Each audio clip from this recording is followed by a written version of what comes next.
Death threats. After exposing Tinubu's alleged drug trafficking, certificate forgery, see alarming message David Hundeyin sent to United Nations.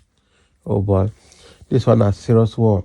So David Hundeyin has taken it to the next level because the fact remains that this government will not spare him anywhere they find him.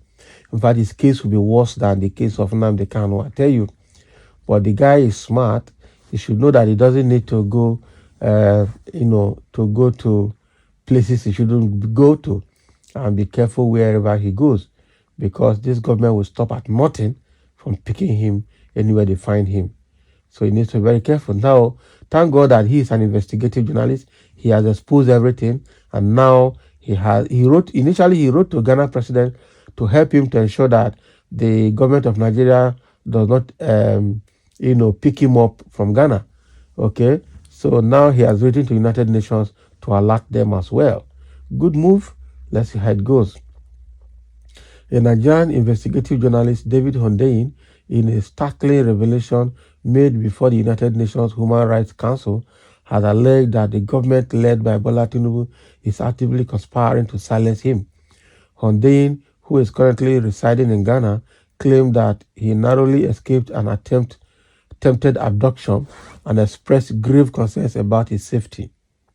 Okay, now during his address to the United Nations Human Rights Council, Hundeyin detailed the extraordinary measures the Nigerian government has taken to suppress his investigative journalism work, now which primarily focuses on exposing corruption and promoting transparency in government affairs.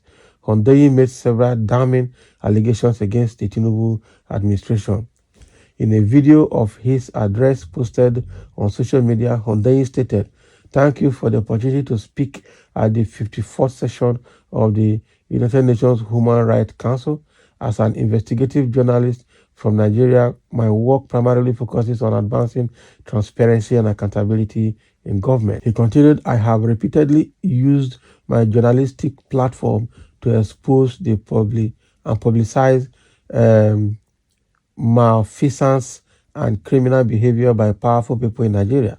Most recently, the new Nigerian president, Bola Tinubu, an individual whose FBI file of over 2,500 pages is set to be released publicly for the first time next month, and who, as a matter of public record, forfeited $460,000 to the United States government being proceeds of heroin trafficking." Okay, Hundeyin went on to reveal that due to his relentless pursuit of truth, the Tinubu regime has taken drastic measures to silence him, including a recent attempt to abduct him from his sanctuary in Ghana, where he has sought political asylum.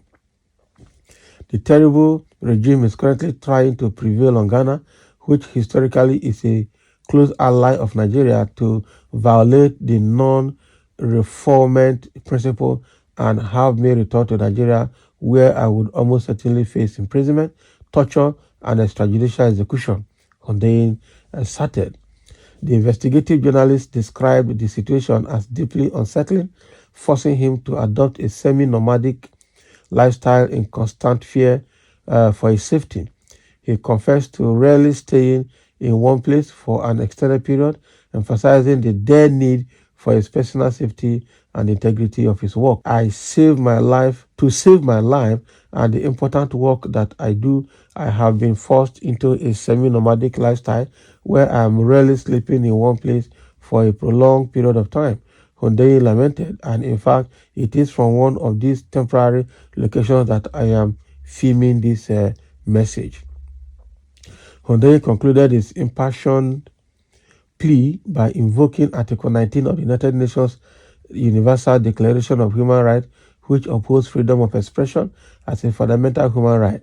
Okay, he emphasized that as a journalist, he should be able to carry out his work without living in perpetual fear of constantly being on the run simply for doing his job. Wow.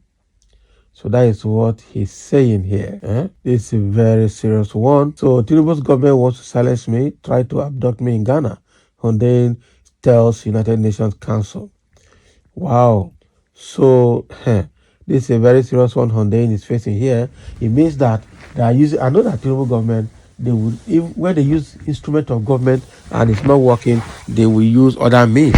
And other means will be abduction, kidnapping, okay? And then they will not even, that in that case, they will pretend as if it is not government, that it is kidnappers that did it. And then they will pretend not to know. So they will go and then torture him wherever they will put him.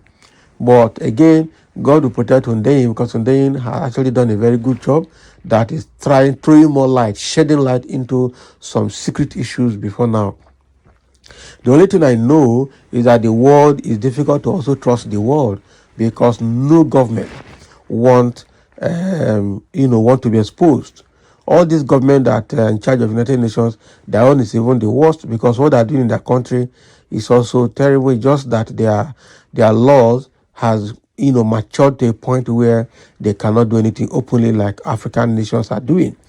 Okay, but again, because the world also wants somebody like Tinubu, especially the Western world, they want somebody like Tinubu to be in power so that they can blackmail and exploit him, and then through him exploit the entire country.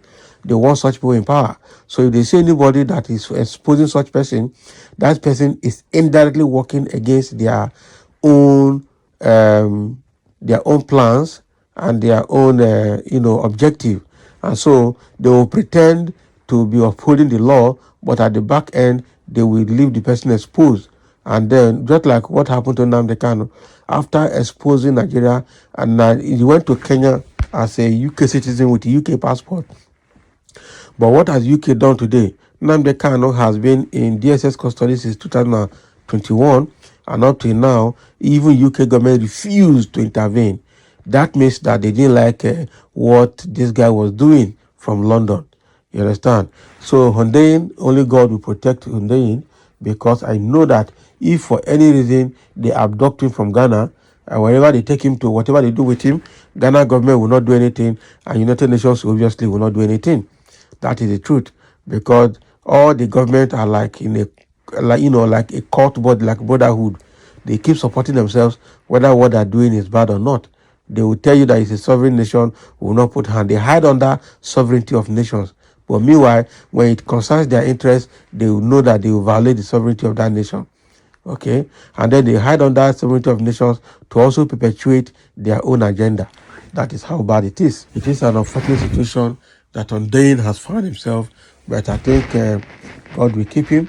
If I were him, it's better to seek asylum in a more advanced country like Canada or US or somewhere else rather than seeking asylum in Ghana.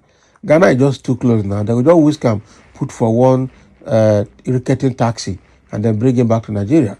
Okay, but if it's far away in a country where the government cannot put hand, it's better for them.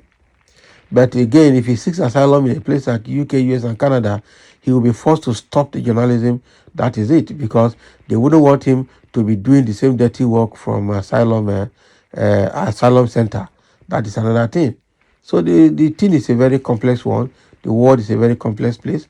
I just hope that at the end of the day, something will be out there for the people, and there will be safety for him. I'm scared if United Nations Human Rights Council can secure his safety. I am scared. So thank you for listening, and let's have a comment on this Hundeyin's letter to United Nations Human Rights Council.